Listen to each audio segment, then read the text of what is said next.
distinguished Senator Chairman, very, very distinguished ranking and non-ranking senators that are seated by the chairman.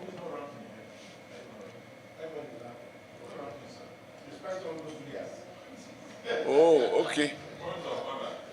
That matter, I misspoke. It is withdrawn with apology. Serious apology. Maybe I meant to talk of future aspirants. Well, I'm sure they all have aspiration to come to the Senate. But they must start from the House of Assembly.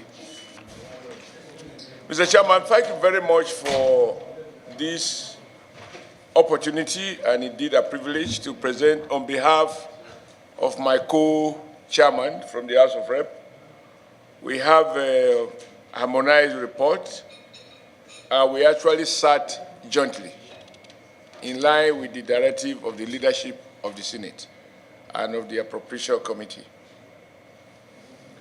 We scrutinized the document, taking into account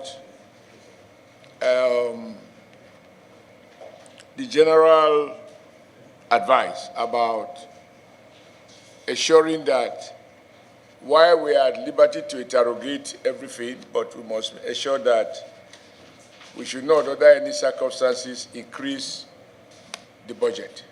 We have tried as hard as we could to keep to this guideline. However, we observed that the correctional service, which is a potential home for anyone,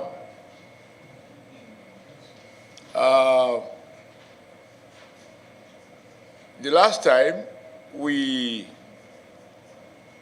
appealed, you remember the argument when I found that, or will I say rather more accurately, when we found that the budget to feed an inmate was less than the budget to feed a dog.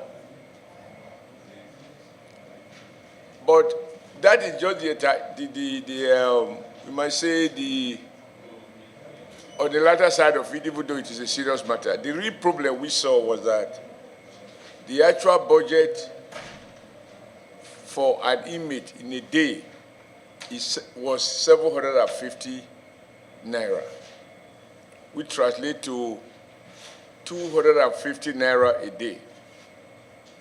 And if you have to, because these jobs are done by contractors, when you allow for contractors' profit, the net there was about 600. But happily, the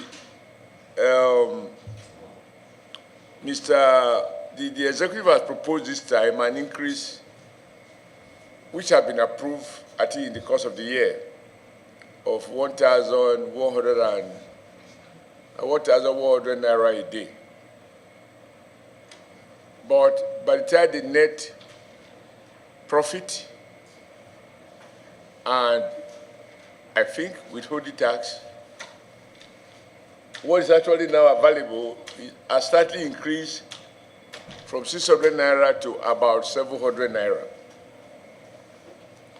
to feed a detainee. In our view, you said that the 1,100. Increase 1,100. 1,100 a day. Clerk, come this way.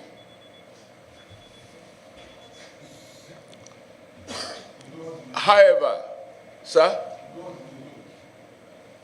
No, I'm guided by the chair that I must be supported by the clerk. I know small people like me, we need support in case things get out of control. Sit down, sir.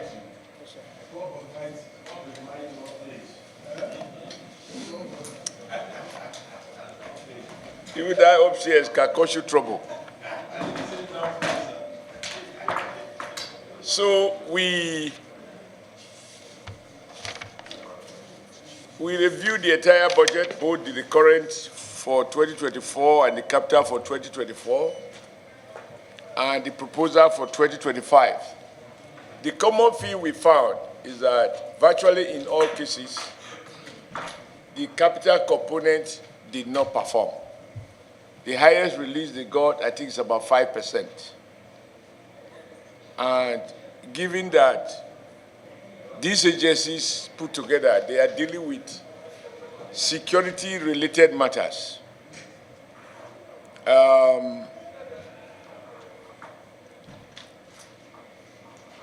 We need to secure the prisons, and therefore we needed to have more investment in building new modern prisons so that we put an end to this periodic jailbreak. The second is that about 70% of those in correctional homes are not convicted of any offense. They are awaiting trial, and therefore, under our law, they are presumed to be innocent. To feed them at 700 naira a day, or gross 1,100 a day, 3 times a day, translate to about less than 300 naira if you remove the profit margin. In our honest opinion, those managing the correctional home who have to manage this ratio have to be magicians to be able to deliver food with some element of nutrition. And we were briefed that there are many who have actually died of starvation in prison. Now, the concern of the committee is that even where in our laws, even where a man has been sentenced to death, unless the judge or judges or the court, better still, says that they should die by starvation, the Nigeria state has no, it's not right for the Nigeria state to starve a detainee or someone convicted in a correctional home to be allowed to starve to death. The budget as it is, unless those who have relatives near where they are serving their jail term, only those can probably survive. The condition under which our detainees and convicts are kept leave much to be desired. So our appeal, sir, is that knowing that resources are limited,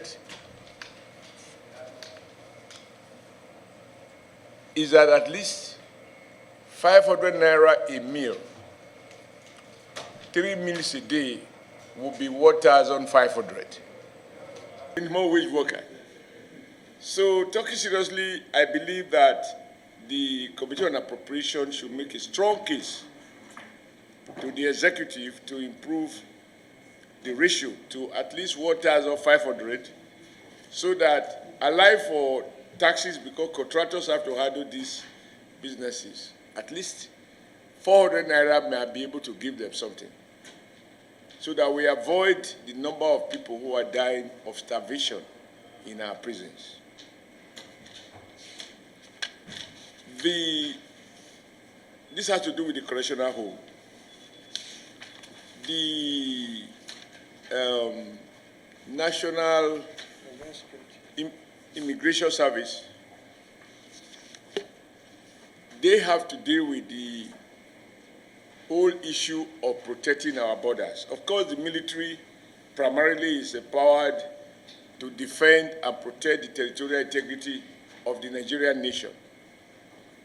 However, the immigration aspect of it, those who are crossing borders either way every day, increasingly, and including those who are, as we now know, many of whom are criminals, and who come to Nigeria to carry out heinous crimes such as terrorism, banditry, kidnapping, and all of that.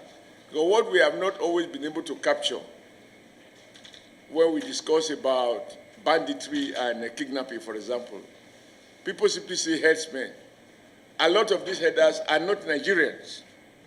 They come from as far as Mali and several other neighboring African countries.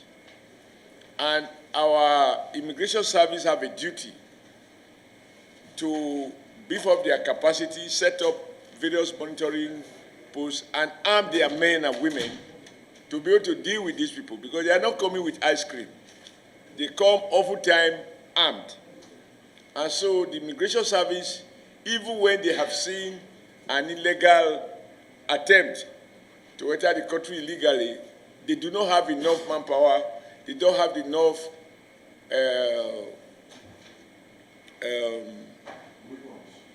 weapons to deal with it, and they are trying to construct as many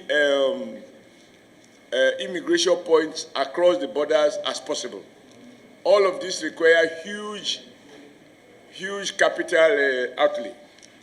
And yet, we saw in the budget, the amount of money allocated to them can't help them to do the kind of thing they have to do to secure all of us.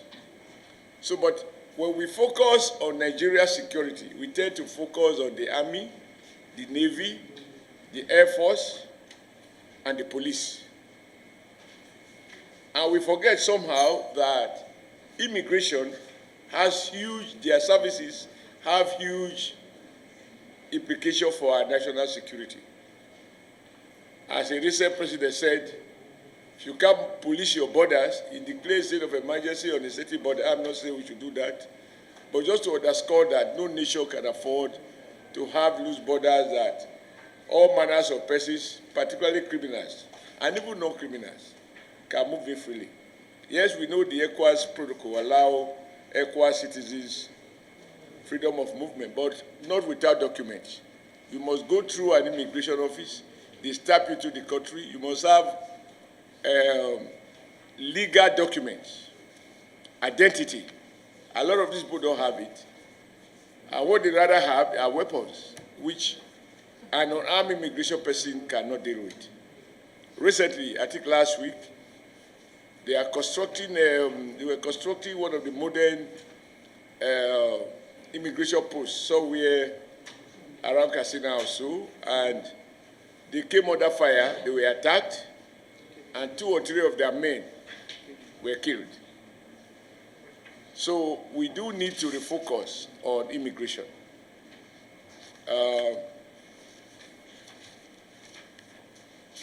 I think those are the 2 main. I amplified these 2. There are several other requirements, you know, if we were to ask them to tell us what exactly they need. They need everything. But in the views of the committee, these are 2 critical issues that we think, even in this 2025 budget, that there should be sufficient provision for the immigration to defend our borders and perform their job more diligently, and the correctional home for them to be able to manage, feed those who are put under their custody. Someone, not me, asked them. There are big people who we learned recently were remanded in prison, arising from the distribution of rice somewhere in the southwest. And a former queen was remanded in prison, and I asked, so was that queen being fed 3 times a day with 1,000 naira? Obviously, it cannot be. So there must be other ways by which people like that, you know, are able to take care of themselves. But for the average forgotten Nigerian, particularly those who are what I call victim of big man, they say, I will teach you a lesson, arrange with the police, you are arraigned, magistrate remind you, the case is forgotten, and you are languishing in jail for many years. So, Mr. Chairman, thank you very much. This is our presentation. The document is signed by the 2 co-chairmen, and our observation with regards to the issues I've spoken to are also attached as annexures for the committee to go through and make up its mind as to how far you can help to improve on the allocation, particularly to do these special areas. Thought-provoking at the same time, in the sense that especially the correctional service issue of feeding prisoners is very, very germane and relevant that the committee has to take a look at it in conjunction with the leadership of the Senate, because there is no way. You said initially the amount that is reserved for feeding is 750 naira per day. That is 250 naira per meal. It has now been increased to 1,100. But that notwithstanding, it is not enough. You are making a plea for an increase to at least 1,500, as opposed to the 3,000 that they requested for, which will be more than the minimum wage, and so that it will also not serve as a means of attracting people to go to the prison, so that they will earn more than the minimum wage. So thank you very much for that very good presentation in tandem with the directive of the leadership and then the appropriation committee. Thank you very much, sir. You're welcome, sir. Just before the chairman, very, very well, you know that we do in the Interior Committee. And it's also signed by our two clerks. Thank you very much, Mr. Chairman, and distinguished colleagues. Yes. Thank you, Mr. Chairman, for the very good presentation, which is also recommendation. Sometimes, I feel that Nigeria overlook completely the importance of the Ministry of Labor. At the heart of the Nigeria condition economically today has to do with the way we have underfunded, neglected, and sometimes abandoned some of the key responsibilities of the Ministry of Labor. First, beginning with the issue of safety at work. As a young worker, we had always looked forward to the day the Ministry of Labor officials are going to come to observe whether appropriate kits are provided for workers who are working, for example, in a cement factory. You know, they are supposed to give the kits to protect them from inhaling dust. Those working in chemicals like the textile sector, they have kits, they have gloves and boots. These are required. And because employers want to always cut corners, the Ministry of Labor is expected to monitor all the private companies in Nigeria and ensure that they comply with health and safety standards. Without money, there is no way they can perform that role. And a lot of workers, they get contaminated, they have lung disease, they have heart disease, and of course their life is cut short. The other one, sir, is that a lot of the strikes we are having are preventable. They arise mainly from lack of sufficient knowledge on both sides, even in the Ministry of Labor. And of course, the trade union took a benefit from proper training. I benefited a lot, you know, going for training and retraining, and then developing the capacity to read, interpret, and try and relate it to my environment. But now, the Michael Imodu Institute, it was named after Michael Imodu, what we call labor leader number 1. Without proper funding, he cannot fulfill his mandate. So we end up spending money on the fixed cost, the real operational angle, which is to organize seminars, to organize workshops, to bring the tripartite group together, namely the employers, the employees, and this is the tribe and the government. Without resources, they will not be able to do that. Even many people now, sir, Chair, as you have observed when you are mediating, you will find that some people representing government don't even know how to defend government. And of course, my own comrades too, sometimes they say things that I'm like, how? You know, so I believe that the education of the tripartite, the tripod of government representative, employers representative, and trade union representative is something that, if it is carried up, and people are better equipped, and they go beyond one-day seminar to a course program that you are taught, at least for 1 year, for 6 months, you come out better equipped to understand the way the world of work operates. So I join in saying, sir, that whatever can be done should be done to support so that we can prevent avoidable strike and also protect the lives of Nigerian workers who would be at risk if the ministry doesn't have the wherewithal. Lastly, sir, you know, part of the unemployment crisis we face is because the Ministry of Labor is not properly funded to do what they used to do, like conducting trade tests. When you go and do apprenticeship, motor mechanic, bricklaying, carpentry, woodwork, construction, house wiring, etc. The Ministry of Labor, the law that established it, it ought to be able to conduct training and then do examination. So you have trade test grade 1, trade test grade 2, trade test grade 3. So you have semi-skilled, skilled, and highly skilled. Not necessarily through polytechnics. And those experts were within the Ministry of Labor. Today, I will be surprised some of these POPs are not made by non-Nigerians. Even though the contractor may be a Nigerian contractor, but he will source workers to lay tiles, to lay POPs, etc. So if we do this triple thing, you will be surprised how many middle skills we will have. So I am fully in support, sir, that we need to reform the Ministry of Labor and these agencies so that they can do all of those things that they can do to make the world of work a better place for our young ones and the not so young to work in.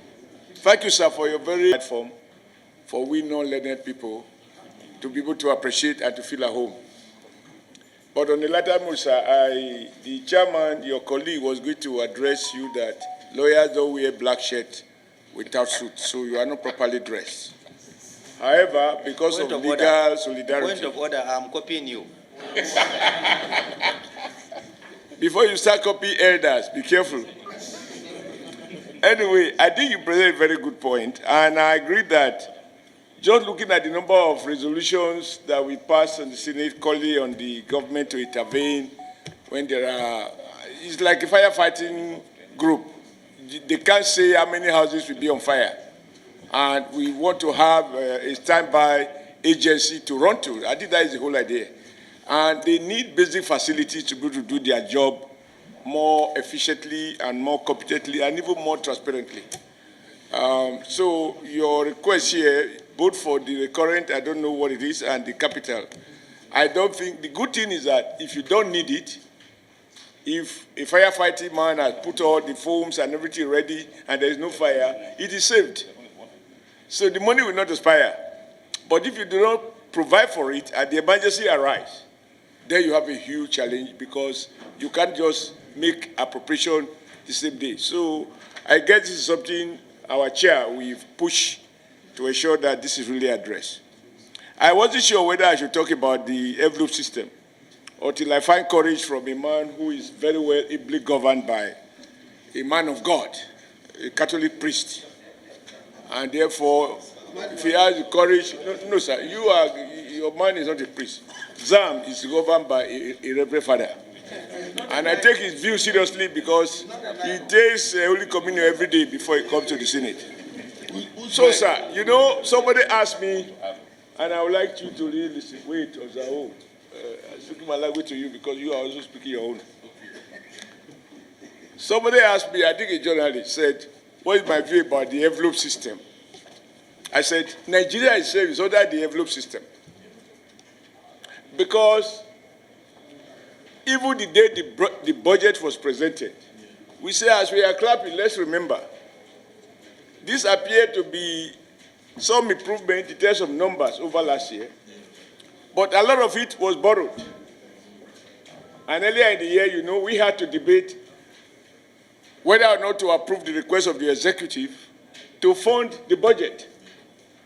So, the envelope of the Federal Republic of Nigeria is the sum total of all the revenue from any source, plus what is able to borrow. That is the envelope of the Federal Republic.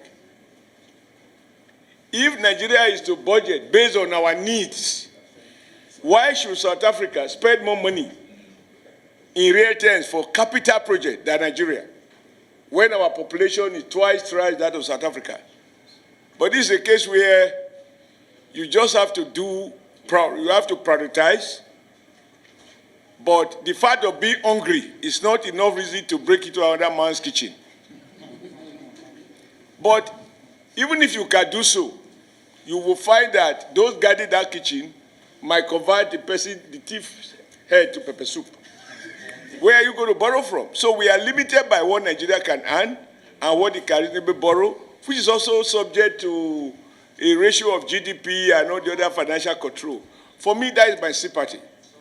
What I think the executive is not doing, that we should compel it to do in 2025, is that when the agencies have performed, because what you didn't quite say is whether they got all their money back last year, the capital component, which is where development will occur, is the one that invariably did not perform in 2024. And given the report that we had from the Finance Committee, virtually all agencies claim to have exceeded their target. And then whatever we wanted to borrow, we have borrowed. So, and that is not released. Now, if we have not released it, and now we have to extend the budget to June next year, even if you put more better figures now, and they are not released, it's sweet on paper, but it's not on ground. So I agree with Senator Abba Zam that the envelope system, from what I've seen, the behavior of the ministries, they will have put all the money in foreign travels, put it in all kind of miscellaneous, and generate needless, because you know in capital project, it includes, it includes procurement of cars and all sorts of things. So the envelope system, in my view, what I would have liked to say to the minister, if I have my way, is to say, this 2025, what is government priority? Put the money there. What is not your priority? Delete. Because if you look at the subhead, maybe not in your special duties ministry, you will find that every subhead of previous year is replicated. In many committees, we have had to ask the agencies, you bought computer last year, are you buying computer again this year? What is the lifestyle of a computer? You bought furniture last year, you are buying furniture again this year. You bought car last year, you are buying cars. So every subhead, they tend to put some figures. So imagine if they have a open-handed, they will blow up the figures that you will think Nigeria is like America. America is the only country that can spend without going to negotiate for loan. They just draw it from home because you save money in their currency. They go to the savings and take it. But the rest of the world, you have to negotiate even to borrow. So that is my sympathy with government with regards to the need to impose the restriction.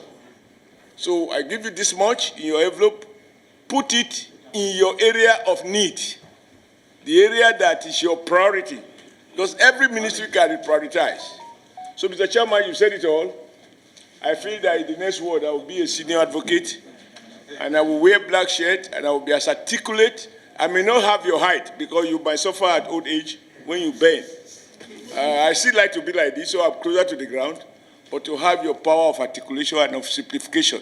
And you seductively try to persuade the committee to do what you wanted. But that is why you are a senior member or a member of the inner bar.